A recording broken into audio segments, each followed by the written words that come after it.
Hi guys, Jaken here. So have you ever imagined yourself writing letters to your son for a very long period of time, and then after you die, those letters have been compiled into one whole book that many people read because there are so many good solid advices in those letters?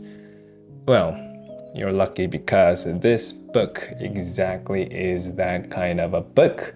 It's written by a man called Philip Dormer Stanhope, and he is supposedly a fourth Earl of Chesterfield, and he is writing letters to his son, who is also called Philip. Yes, I have read this book, and there are actually really solid advice, very many solid advices in this book. So I will not be able to share everything, but I will share 5 lessons that I have learned from this book. And if you're interested in learning more, you can read it yourself. You know, it's free actually online. You can find this book online free in PDF files and all sorts of files. So you don't need to even spend a single penny to read this book. And I highly advise you to read this book for yourself because there are actually very good advices and content that will actually help you living a better life. So, without further ado, the lesson number 1 is take care of your tooth. I know, very random, but I think this is a very, very solid advice. And he says, quote, "Do you take care to keep your teeth very clean by washing them constantly every morning and after every meal? This is very necessary both to preserve your teeth a great while and to save you a great deal of pain." Which is quite true, you know? I promise you it gets better, but I found this advice to be both very funny to be included in this compilation of letters, and also, you know, quite important and practical. I truly think that it is very important for you to keep your teeth healthy for as long as possible, because here's a list of benefits of having healthy teeth. Number 1, lower risk of heart disease, reduced joint inflammation, healthier pregnancy, improved sexual performance, better respiratory health, minimized risk for certain cancers, improved fertility, protection for your brain cells. Number 9, lower risk for kidney disease. And number 10, reduced risk of diabetes complications. So, yeah. Brush your teeth, keep them clean, very practical. All right, lesson number 2 is work ethics, how to work effectively and set goals. So I think, you know, having the right work ethics is very essential for anybody that's trying to succeed in their life. And he talks about work ethics and the attitude a young man should have to succeed in life. So here's the quote, "But a young man should be ambitious to shine and excel, alert, active, and infatigable in the means of doing it. Without the desire and the pains necessary to be considerable, depend upon it, you can never be so. As without the desire and attention necessary to please, you never can please. In truth, whatever is worth doing at all is worth doing well. And nothing can be done well without attention. I therefore carry the necessity of attention down to the lowest thing, even to dancing and dress." Yeah, so I think for some people, you know, they just naturally have great ambition in life, and there's no need for someone else to tell them to be ambitious and to strive to, you know, have a good work ethic. But I think for most of us, it's not an easy task to have ambition in life, you know, to strive for something, to have focus and to have drive. And frankly, for some, trying can be associated with, you know, not being cool and to come off as a try-hard. And besides, if you actually really try, then that means you open yourself to failure. If you never try and you never strive to do something, it means you will never fail. And one of the biggest fears for many people is actually failing. So they never try so that they can never fail. And I think I have been this way for a long time. I never gave myself an opportunity to try my best. Especially, I would never try my best in front of others. I would never tell anybody that I'm trying to do something, that I'm giving my best to, achieve a certain goal, because I know that once I say it and I never achieve it, then that will be like the biggest shameful thing that I can ever do. And so I never say anything, I never try anything, so that I can never give myself the opportunity to fail. But over time, I realized that actually the journey is sometimes even more important than the destination. And the effort is actually the fun and exciting part rather than the actual result of the effort. So without the desire to succeed, we shall never be so. And the price to pay for giving our best and trying hard is oftentimes failing. But you have to remember also that the failure is the biggest and the best teacher. And that's where you can learn and grow the most. So don't be afraid to fail, don't be afraid to try hard, and you can fail. Nobody's going to laugh at you for failing, because they know, especially the successful ones know that unless you fail, you will never succeed at anything. So even this YouTube thing for me, I am still afraid actually to tell anybody that I am trying to succeed in YouTube, because I'm afraid that they will look at my YouTube channel and they'll find this quirky ass dude trying to make a video, But at one hand, I also know that without this phase of trying and failing, I will never succeed at anything. So yeah, I advise you, everybody out there, to try at doing something and failing. So lesson number 3 is being in the present and being able to focus. Here the father describes how some people are aloof and absent. Quote, "He takes no part in the general conversation, but on the contrary breaks into it from time to time with some start of his own, as if he waked from a dream." Then he goes on to say that this kind of attitude can be only tolerated or accepted if your mind is, quote, "so affected that it would be supposed to be wholly engrossed by and directed to some very great and important object."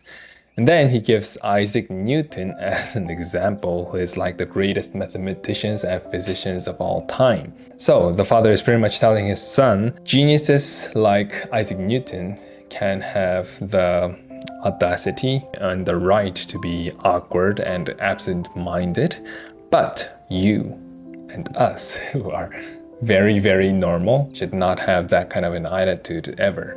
That's why you have to be present and focus on the present moment, because that's what allows you to grow and learn. I think people, especially young ones and teenagers, kind of associate being absent and being, absent-minded, socially awkward as a part of their identity.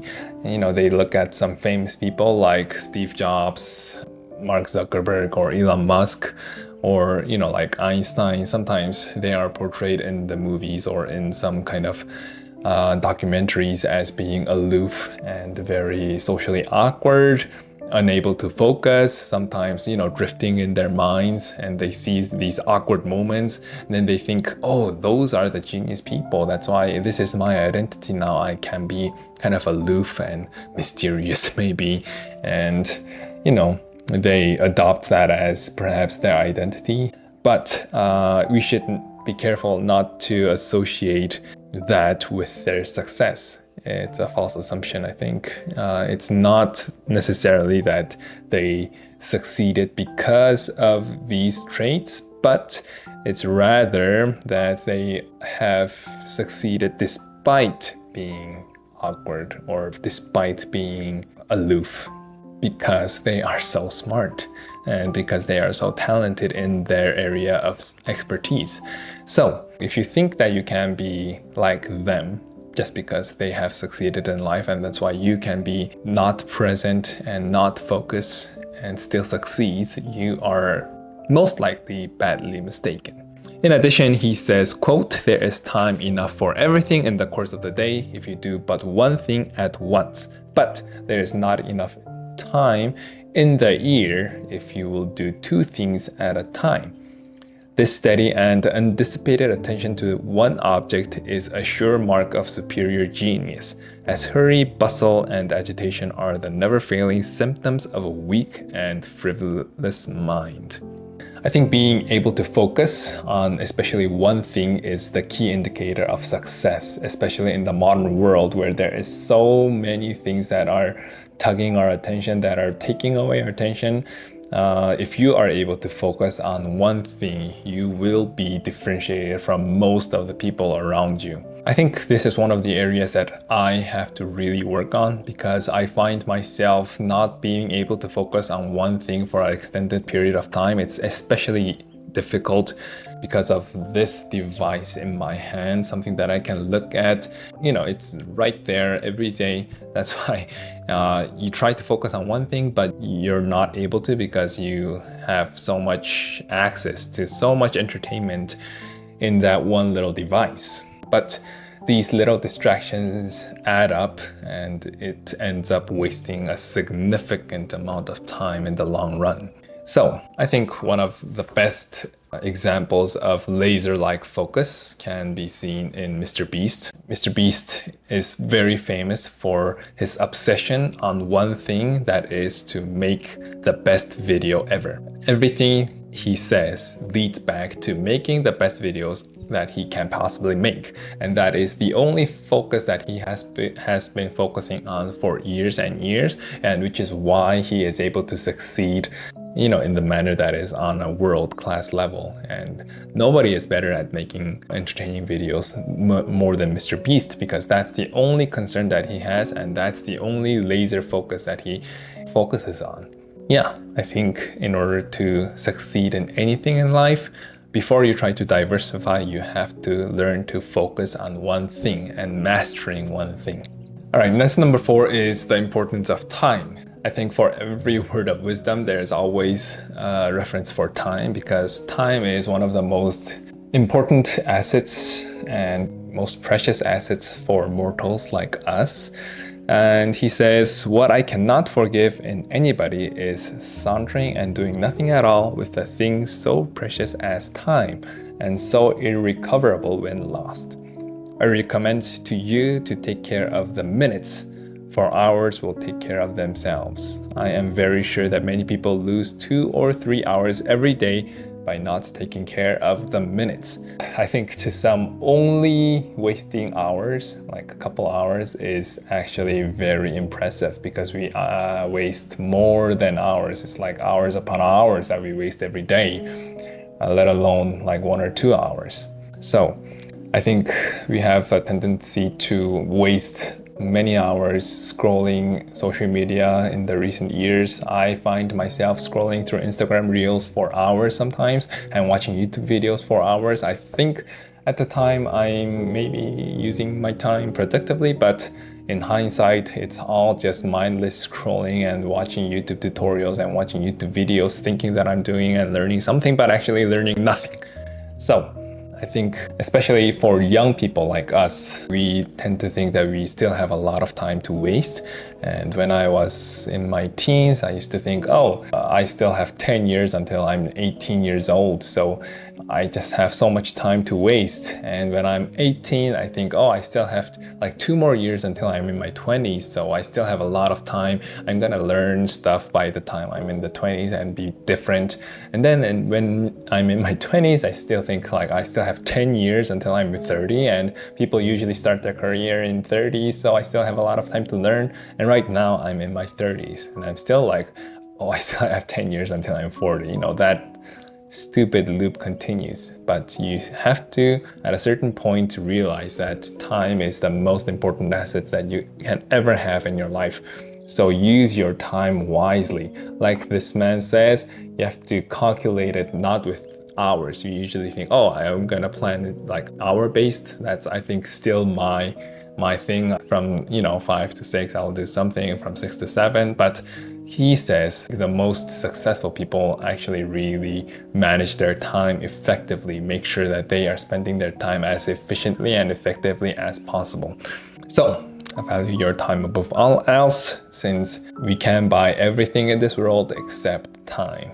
All right, last lesson, number 5, is knowing one's value. So in this lesson, he advises on understanding your value and purpose in life, and in choosing the right kind of pleasures in your life. So he says many young people adopt pleasures for which they have not the least taste only because they are called by that name. They often mistake so totally as to imagine that debauchery is pleasure. He goes on to describe typical pleasures of young people such as drunkenness, lottery, and betting, chasing after girls, etc., and ends by saying, "These, you see, are all trifles." Yet, this is the catalog of pleasures of most of the young people who, never reflecting themselves, adopt indiscriminately what others choose to call by the seducing name of pleasure. He also describes how he himself has chased after these things at one point, and concludes by saying, "Take warning then by them. Choose your pleasures for yourself and do not let them be imposed upon you." I think this is a very important lesson, especially in the modern age where everybody around us says and imposes on us what you should live for. The social media life perhaps says that you have to live for the rich, you have to live for the girls maybe, you have to chase after a certain kind of lifestyle. And all you see in the social media is cars, supercars, beautiful girls, beautiful boys, living in the beach, and all these things that distract you, that tells you what you should live for, what kind of values you must have, what kind of things you should be striving for. But at the end of the day, are those actually the things that will bring you joy or not? We don't really sit and think about it deeply. We just feed off of other people what kind of their lifestyle is, and then we think that's the thing that we should have in order to be happy and in order to feel fulfilled. But I think oftentimes many people waste a lot of their time and youth chasing after these things, only to find out later that these are not the things that bring you true joy and true fulfillment, and those are not the values that you should be striving for.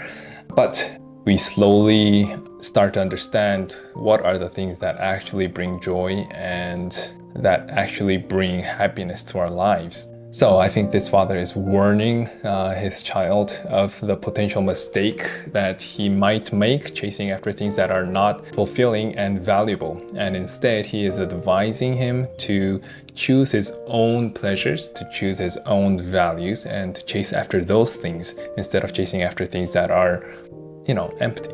And he is also advising that we should not be swayed by the opinions of others.